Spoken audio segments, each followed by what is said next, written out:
Holy and glorious God, we approach thee with reverence and ask thy blessing on our brother Tom Mock, elected to preside over this lodge and now prostrate before thee. Fill his heart with thy love, that his tongue and actions may pronounce thy glory. Make him steadfast in thy service. Animate his heart and strengthen his endeavors. May he teach thy judgments and thy laws, and be thy true and faithful servant. Dear Lord, bless our brother Tom Mock, and bless the work of his hands. Accept us in thy mercy. Hear our prayer, O Lord, and grant our earnest supplications. Amen. So mote it be.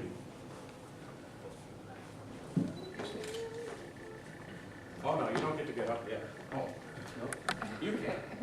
He's still down. Brother Mock, you will repeat after me your official obligation.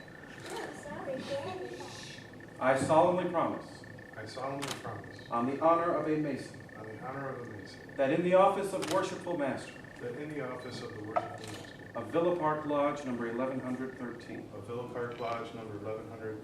I will, to the best of my ability, strictly comply with the Constitution, bylaws, and regulations of the Most Worshipful Grand Lodge of the State of Illinois, the bylaws of Villa Park Lodge number 1113, and all other ancient Masonic usages,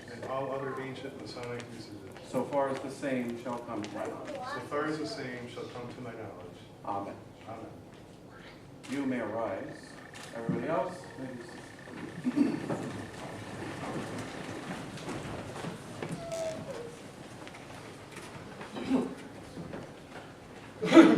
My brother, in inducting you into your office, as a symbol of the commencement of your government of this lodge, I am performing a most pleasing duty.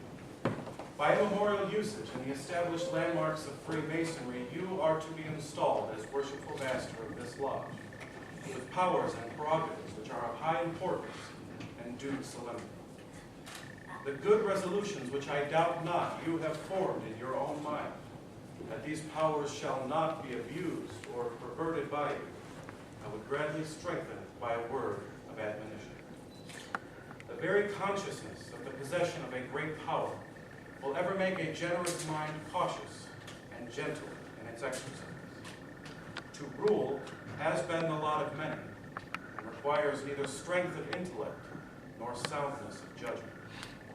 To rule well has been the fortune of but few, and may well be the object of an honorable ambition. It is not by the strong arm or the iron will that obedience and order, the chief requisites of good government, are secured, but by holding the key to the hearts of men. The office of Master is of great antiquity and respect, and is one of the greatest ambitions to which we may aspire.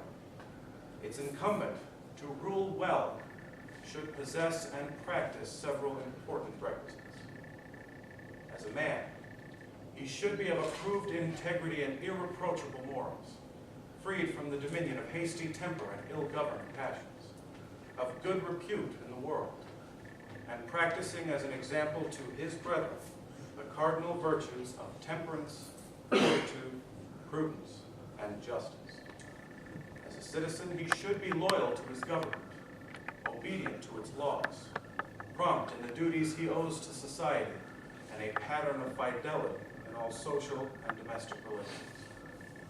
As a Mason, he should cling to the old landmarks and be sternly opposed to their infringement. Be desirous to learn and apt to teach. Be prompt to aid and relieve. And be ever mindful that though elevated for a time above your brethren, you are elevated by them, and should therefore cultivate everywhere and at all times the golden tenets of brotherly love, relief, and truth. As an officer, he should remember first of all that he is an individual Mason, sharing in that respect a common lot with his brethren, and therefore interested in the welfare of each and all. Be devoid of undue ostentation or haughty overbearing. Be accessible to all, cultivating the closest friendship and the most unlimited confidence in his associate officers. Be eager to take counsel with his brethren and ready to give it. Be ready to reward good. Be devoid of favoritism and wholly impartial. Such are some of the most important qualifications the master should possess, and the errors he should avoid.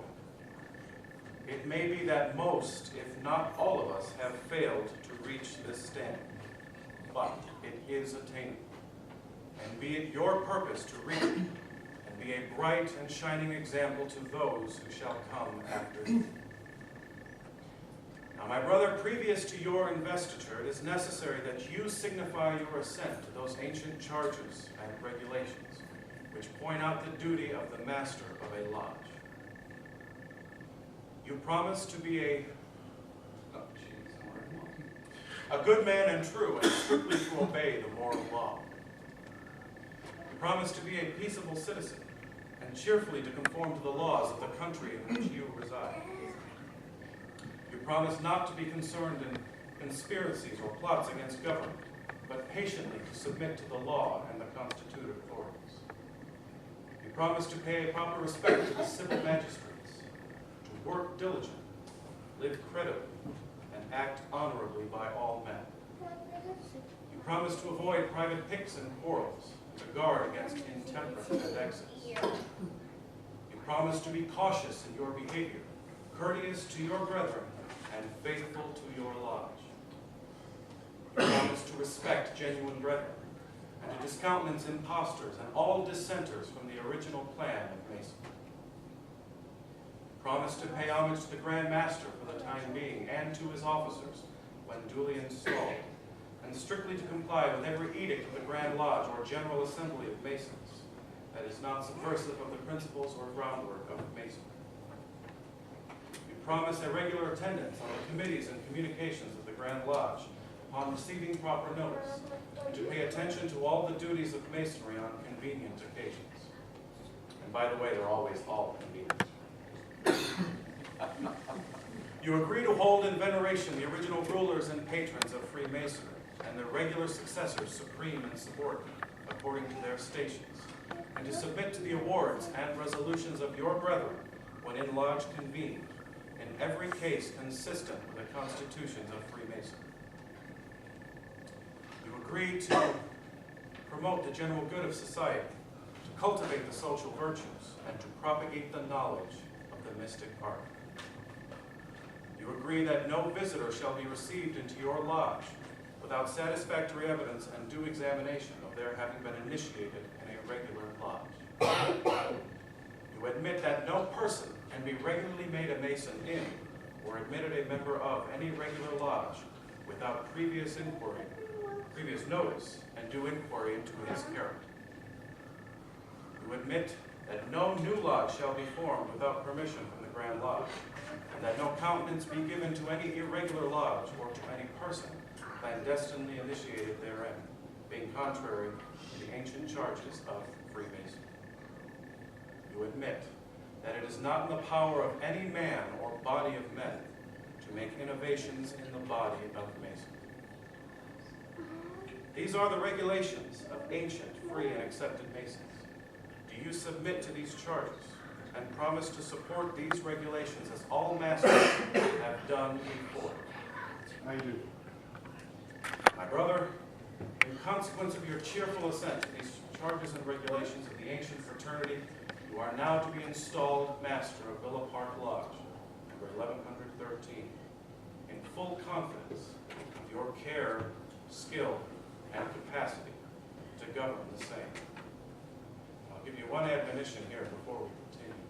Those two words, little words, I do, placed upon your shoulders a great deal of authority and the responsibility that comes with them. However, Masonry, of course, is designed to complement our lives, not take it completely over. And there's one person in this room I 100% say that will agree with me that the first time you said I do a little while back is much more important than this one.